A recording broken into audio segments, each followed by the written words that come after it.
এই যে আজকে চলতেছে কাতলা মাছ। কাতলা মাছ প্রায় হবে এক একটা কাতলা মাছ প্রায় 4 কেজি 5 কেজি ওজনের কাতলা মাছ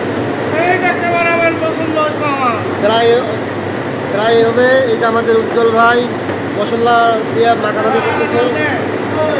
এই যে চিংড়ি, এই যে এগুলো হবে চিংড়ি ফ্রাই, আস্তে আস্তে খাসি,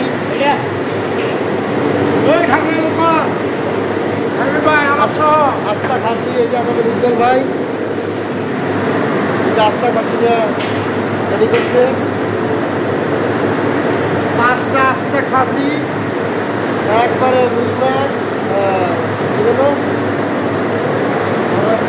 কাতলা মাছ এক একটা 5 কেজি 6 কেজি কাতলা মাছ চলতেছে। বার্মিক হবে।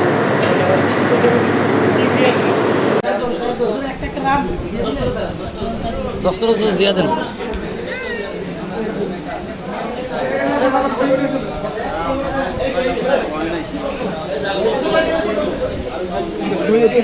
এখানে আমি